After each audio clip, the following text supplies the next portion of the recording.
Today we're going to be walking through chin filler with you. As you can see, this patient does have a deficiency in the mid-chin. Some people call it a butt chin. And some people really like that. That's what defines them, and they don't want that filled in. So just be sure that you have a discussion with your patient about what their goals are, whether or not they'd like to keep that natural anatomy or if they'd prefer to have it filled in. This particular patient wanted it to be softened, but not completely gone. And so that's exactly what we did for her. So you can see here we are placing a heavy filler deep just above bone, and we're placing small boluses one at a time before coming out and then injecting more. The anatomy of the chin is complex. What we see for the lower face in terms of anatomy is the superior labial artery, the inferior labial artery, the mental artery, the submental artery. All of these things need to be taken into consideration. The ascending mental artery. We do a really, really deep dive of anatomy in our level 3 dermal filler course, which is where we teach chin filler. And it's incredibly important that you're familiar with that vascular anatomy in the chin in order to avoid potential for complications.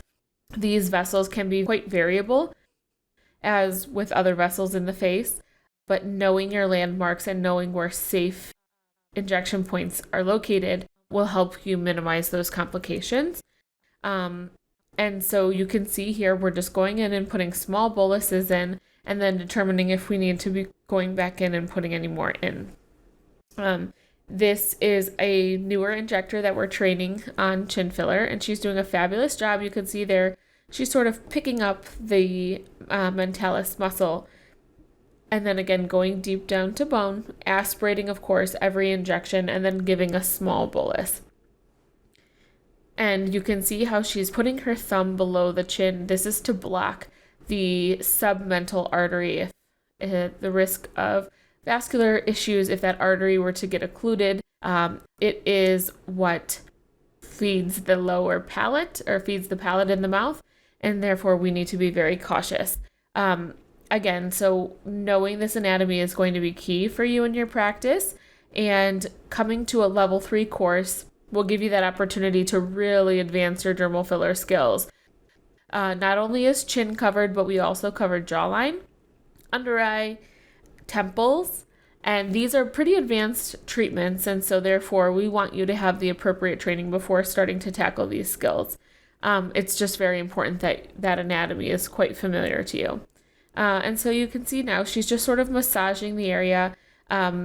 Because of the anatomy, sometimes you can't necessarily inject where you want to, and so filler's forgiving. You can inject sort of central and then try and just smooth it out if you needed it to that outer area. Another technique that you can use for chin filler would be using a cannula. So a blunt tip cannula, entering, along the mandible and advancing into the chin, and then retrograding out as you're pulling out, retrograding your material into the chin is a great option as well. It is safer given that it is a blunt tip cannula. However, it's a little challenging to use if you're not used to it, because as opposed to a needle where we can precisely place the product exactly where we want it, a cannula is a longer instrument, and therefore we can't necessarily go for one direct spot. But it's certainly an option for you as well. If it makes you feel more comfortable in terms of keeping safe, that is an option too. And a lot of times injectors do sort of a combination of the two. This particular case, we just did direct injection since we're sort of focusing on softening that deficiency that she has in her chin. And so because we were staying quite central, this is why we used needle. And so again, you can see we've sort of analyzed how things are progressing, and it was determined that she still needed a little bit more to soften that appearance of the indent that she has in her chin per her request. And again, going down to bone, always aspirating, and nice slow injections, just making sure that you're watching your surrounding tissue for any potential tissue changes is very, very important. Should there be any changes to the tissue or the patient reports sudden onset pain that's quite uncomfortable, these would be signs of potential vascular compromise, and you would need to proceed with a hyaluronidase protocol. So just nice, slow injections are really important. And remember to keep your bolus injections to a minimum, just to make sure that you're not putting in too much at once in the event that you happened to be in a vessel. So you can see here, she's definitely much softer in that chin area. Might take a couple more tiny injections just to make sure that it's nice and smooth.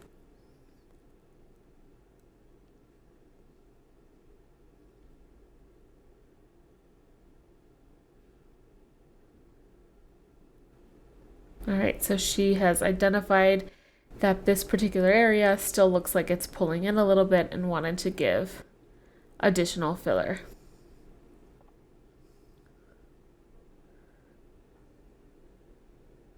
All right, perfect. So the chin is coming along really, really nicely. Again, we would love the opportunity to teach you an advanced dermal fillers, cheek, chin, jawline, temples, under eye. All of these are taught in our level 3 dermal filler course, and we will do a deep dive into anatomy, show you these techniques, so that way you can really offer full facial treatments for your patients.